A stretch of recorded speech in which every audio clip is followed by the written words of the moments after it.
வணக்கம். கதை சொல்லும் நேரத்துடன் இணைந்து கொள்பவள் நான் உங்கள் கௌசி. வேரில் பழுத்த பலா என்னும் குரு அரவிந்தன் அவர்களுடைய இன்னும் ஒரு கதையுடன் இன்று நான் இணைந்திருக்கின்றேன்.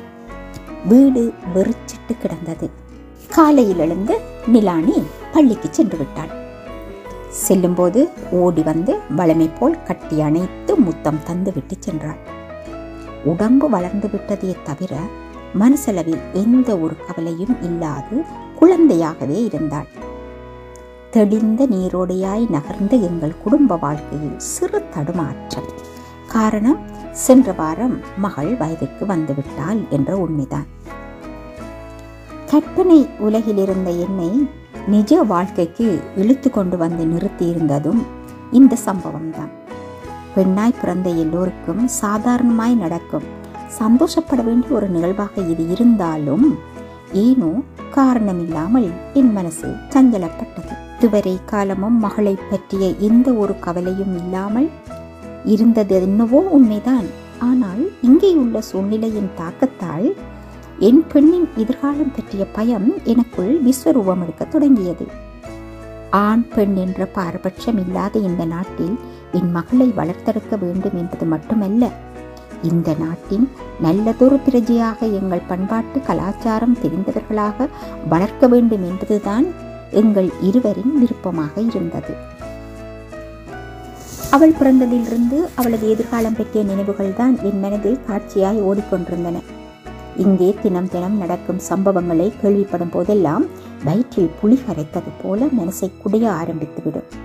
என்னதான் நாங்கள் கவனமாக இருந்தாலும் அவளது எதிர்காலத்தையும் அவள் எப்படி வாழப்போகிறாள் என்பதையும் இந்த மண்தானி தீர்மானிக்கப் போகிறது என்ற தவிப்புத்தான் எப்போதும் என்னை அழுத்தி கொண்டிருந்தது. நானும் ஒரு பெண் என்பதால் இது போன்ற சூழ்நிலைகளை கடந்துதான் வந்திருந்தேன். இப்படி ஒரு சூழ்நிலை எனக்கு 10 வயதிலே ஊரிலே ஏற்பட்ட போது 10 நாட்கள் வரை என்னை தனிமைப்படுத்தி வைத்திருந்ததும், பத்திய உணவு சாப்பிட்டதும், ஆண்களுடன் கண்டபடி பழகக்கூடாது என்று புத்திமதி சொல்லப்பட்டதும் இப்போது எனக்கு ஞாபகம் இருக்கின்றது. ஊரிலே கிராமத்து பெண்ணாக நான் வளர்ந்த போது அங்கிருந்த சூழ்நிலை வேறுபட்டதாக இருந்தது.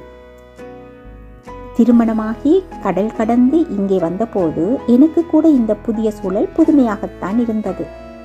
இந்த மேலை நாட்டு மண்ணில் எப்படி சமாளிக்கப் போகிறேன் என்று ஒரு பக்கம் பயமாகவும், மறுபக்கம் இங்கே உள்ள ஒவ்வொன்றையும் பார்க்க பார்க்க வியப்பாகவும் இருந்தது.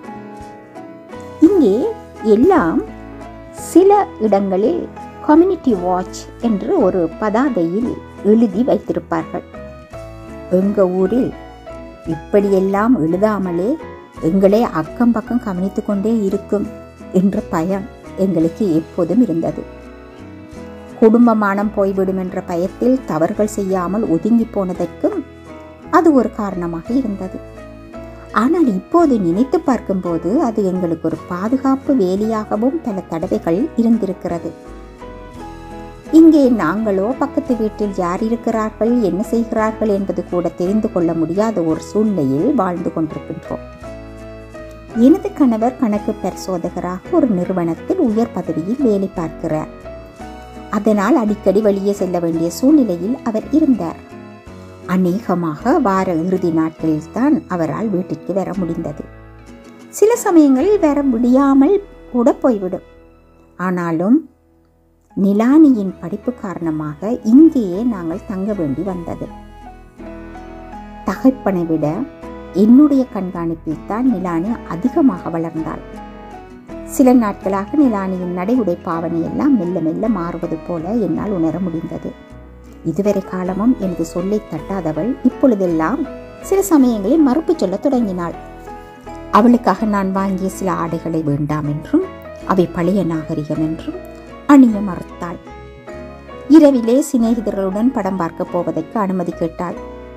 சிநேகிதியின் பிறந்தநாள் கொண்டாட்டம் என்று சிநேகிதருடன் சென்றவள் இரவு நேரம் கடந்து வீட்டுக்கு வந்தாள். தவறான பாதையை நோக்கி அவள் நகர்கிறாளோ என்ற பயம் திடீரென என்னை பிடித்து கொண்டது. பிள்ளைகளை கண்டிக்க முடியாத நிலையில் இங்கேயுள்ள சில பெற்றோர்கள் தவிப்பதை நான் அறிவேன். எனவே கணவரிடம் இதை பற்றி சொல்லலாமா என்று மெல்லவும் முடியாமல் விழுங்கவும் முடியாமல் மனம் கிடந்து தவித்தது. வார இறுதியில் அவர் வந்தபோது பொறுக்க முடியாமல் அவரிடம் பொறுமையாக நடந்ததை சொன்னேன். இந்த பருவத்தில் பிள்ளைகள் இப்படித்தான் இருப்பார்கள். அவர்களை மெல்ல மெல்ல விட்டுத்தான் பிடிக்க வேண்டும். அவளுடைய மனம் நோகக்கூடியதா ஒருபோதும் நீ நடக்காதே. அப்படி ஏதாவது நடந்தால் பிரச்சனை பெரிதாகிவிடும். அவளுடைய சிநேகிதர்கள் யார் என்பதை மட்டும் கவனித்துக்கொள். இப்போதைக்கு அது போதும் என்று சொல்லிவிட்டு அவர் மேற்கொண்டு இதை பற்றி அலட்டிக் கொள்ளாமல் கிளம்பி போய்விட்டார். எனக்கு உயிர் போகும் விடயமாக இருந்ததை அவர் அலட்சியமாக எடுத்ததை என்னால் ஏற்றுக்கொள்ள முடியவில்லை. இதை இப்படியே அலட்சியமாக விட்டுவிட்டால் நாளைக்கு அவள் எங்கள் கட்டுப்பாட்டை மீறி போய்விடுவாளோ என்ற பயம் பிடித்து கொண்டது. இங்கே பாடசாலையிலேயே எல்லாவற்றையும் சொல்லிக் கொடுப்பதால் 16 வயது முடிந்ததும் தனித்து செல்லும் சுதந்திரம் கூட அவர்களுக்கு இருப்பதும் அவளுக்கு தெரியும். இதற்கு என்ன செய்யலாம்? நிலானிக்கு எப்படி அறிவுரை சொல்லலாம்? சொன்னால் கேட்பாளா என்ற சிந்தனையோடு மனம் சஞ்சலப்பட்டு கொண்டிருந்த போதுதான் அம்மாவின் அந்த கடிதம் ஊரிலிருந்து வந்தது. கடைசி காலத்தில் கண்ணை மூடும் முன் ஒரு முறையாவது பேரப்பிள்ளையை பார்க்க விரும்புவதாக அம்மா எழுதியிருந்தது எனக்குள் ஒருவித தவிப்பை ஏற்படுத்தியிருந்தது. பாவம், பேரப்பிள்ளைகளை கூட கொஞ்ச முடியாத நிலைமையை நாங்களாகத்தானே உருவாக்கியிருந்தோம். எங்களைப் போல பலருக்கு இருந்த மேலை நாட்டு மோகம்தான் அப்படி ஒரு சூழலை உருவாக்கியிருந்தது. இதை பற்றி கணவரிடம் சொன்ன போது பாடசாலை விடுமுறைக்கு ஊருக்கு சென்று வருவதற்கான ஒழுங்குகள் செய்வதாகவும் வேலைப்பளு காரணமாக தன்னால் இப்போது வர முடியாது என்றும் சொன்னார். நிலானியிடம் இது பற்றி சொன்ன போது எந்த மறுப்பும் சொல்லவில்லை. ஆனால் அந்த பயணத்தில் அவள் பெரிதாக ஆர்வமும் காட்டவில்லை. கிராமத்து சூழலில் நிலானி என்ன செய்ய போகிறாள் என்ற பயம் விமான நிலையத்திலிருந்து வீட்டிற்கு வண்டியில் போகும்போது எனக்குள் ஏற்பட்டது. வண்டியில் ஏசி இல்லை என்பதால் எனக்கு வியர்த்து வழிந்தது. நிலானியை திரும்பி பார்த்தேன். கையில் வைத்து விளையாடி கொண்டிருந்த மொபைல் கேமை பையில் வைத்துவிட்டு வயல்வெளிகளை ரசித்து பார்த்து கொண்டிருந்தாள். ஏசியோ குளியலறை வசதிகளோ இல்லாத வீட்டில் இவள் எப்படி சமாளிக்கப் போகிறாள் என்ற யோசனை என்னை பிடித்து கொண்டது. எங்க கிராமத்து சூழல் அவளுக்கு பிடிக்காவிட்டால் என்ன செய்வது? பொறுத்திருந்துதான் பார்ப்போம் என்று பொறுமையாயிருந்தேன். எங்கள் வீட்டு வாசலில் அப்பா அம்மா எல்லோரும் அவளை கட்டி அணைத்து பாசத்தை பொழிந்த போது அவளது முகத்தை பார்த்தேன். எந்த ஒரு மறுப்பும் அவள் முகத்தில் தெரியவில்லை.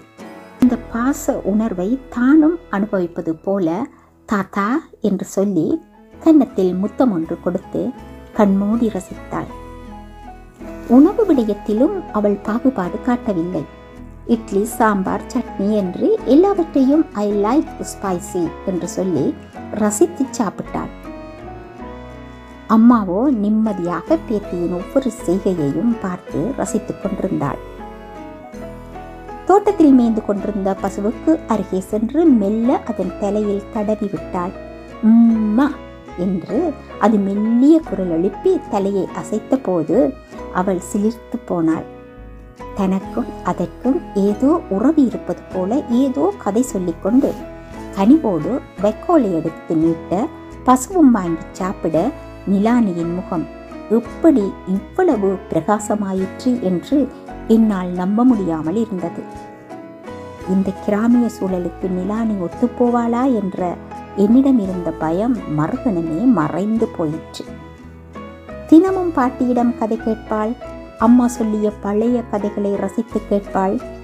முனி அடித்த கதை, கொல்லிவாள் பிசாசு விரட்டிய கதை என்று அம்மாவும் நிஜமாய் நடந்தது போல கதை சொல்ல அவளும் ஆர்வமாய் கேட்டாள். வசதிகள் அற்ற ஆனால் இயற்கை சூழல் நிறைந்து வழியும் இந்த கிராமம் அவளுக்கு பிடித்து கொண்டதற்கு காரணம் தாய் மண் என்பதாலோ தெரியவில்லை.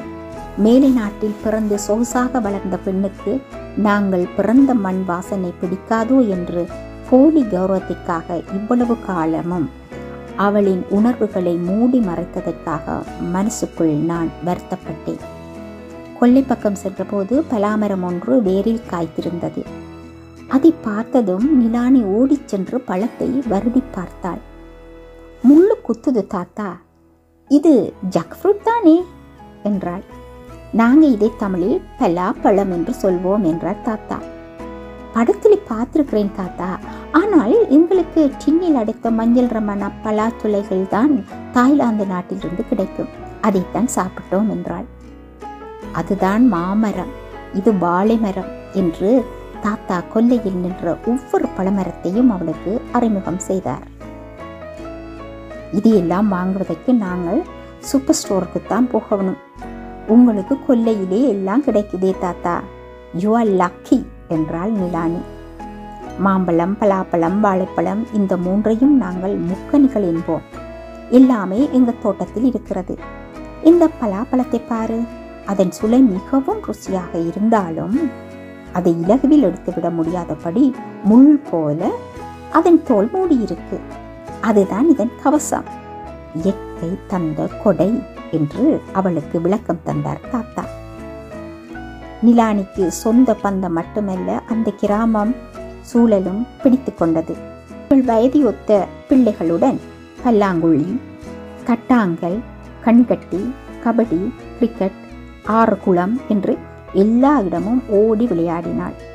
நீலப்பாவாடை சட்டை அணிந்து கோயிலுக்கு சென்றாள். அம்மா ஒருத்தியும் அவளுடன் இங்கே வந்திருக்கிறேன் என்பதை கூட மறந்து இவள் போகிற இடத்திற்கு ஏற்ப தன்னை மாற்றிக்கொள்வதை நினைத்து பார்த்து வியந்தேன். ஒருவேளை இந்த மண்ணின் மகிமையாயிருக்கலாம் என ஆச்சரியப்பட்டேன். விடுமுறை முடிந்து வீட்டை விட்டு கிளம்பும் போது நிலானி ஓடிச் சென்று தொழுவத்தில் நின்ற பசுமாட்டை அணைத்து போயிட்டு வாரேன் என்று முகத்தில் முத்தம் ஒன்று கொடுத்தாள். அதற்கு ஏதோ புரிந்திருக்க வேண்டும். தலையை அசைக்கும் போது பிரிவு துயரின் சோக பார்வை அதன் கண்களில் தெரிந்தது. உன்னோட ஒரு செல்ஃபி என்று குழந்தைத்தனமாக சொல்லி கலங்கிய கண்களுடன் செல்ஃபி எடுத்துக்கொண்டாள். விமான நிலையத்தில் பாட்டி, தாத்தா, சித்தி என்று எல்லோரிடமும் நிலானி கட்டியணைத்து விடை பெற்றாள். சில நாட்கள் தான் பழகினாலும் பிரிவின் துயரம் தாத்தாவின் கண்களில் கண்ணீராய் வெளிவந்தது. இந்த மண்ணோடு ஒட்டிக்கொள்வாளா என்ற எனது சந்தேகத்தை நிலானியின் கலங்கிய கண்கள் கரைத்து விட்டிருந்தன. நிலானிக்கு எங்க மண் வாசனை பிடித்து கொண்டு விட்டது என்பதை புரிந்து கொண்டதில் பெரியதொரு மனச்சுமை குறைந்தது போல அங்கிருந்து கிளம்பினோம். அம்மா, இவங்க எல்லாம் இவ்வளவு பாசமாய் அன்பாய் இருக்கிறாங்க. அடுத்த விடுமுறைக்கு நாங்க இங்க வருவோமா என்றாள் நிலானி. நான் அவளை ஆச்சரியமாக பார்த்துவிட்டு அருகே இருந்த அவளை ஆதரவாய் அணைத்து தலையை தடவி விட்டேன். விமானம் மேற்கு திசை நோக்கி பறந்து கொண்டிருந்தது. எனக்கு அருகே இருந்த இருக்கையில் தான் அவள் அமர்ந்திருந்தாலும் தனது செல்போனில் தனது டீச்சர் சொன்னதாக டெக்ஸ்ட் செய்தி ஒன்றை பதிவு செய்து அதை என்னிடம் காட்டினாள். வாசித்து பார்த்தேன். Though our branches grow in different directions, our roots remain as one. வெவ்வேறு திசைகளில் கிளைகளை பரப்பினாலும் மூலவேர் இங்கே ஒன்றாகத்தான் இருக்கின்றது என்பதை நிலானியின் அந்த வார்த்தைகள் நிரூபித்திருந்தன. மண்ணின் உறவுகள் நிலைக்க வேண்டுமானால், நாம் நாமாக பாரம்பரியத்தோடு இருக்க வேண்டுமானால், நிலானியின் விருப்பப்படியே அடுத்த விடுமுறைக்கும் குடும்பத்தோடு வந்து இந்த மண் வாசனையை நாங்கள் நுகர வேண்டும். இல்லாவிட்டால் எங்கள் அடுத்த தலைமுறையினர் அந்நியப்பட்டு விடுவார்கள். அதற்கான ஏற்பாடுகளை இப்பொழுதே ஆரம்பிக்க வேண்டும் என்று முடிவெடுத்து கொண்டேன். நன்றி.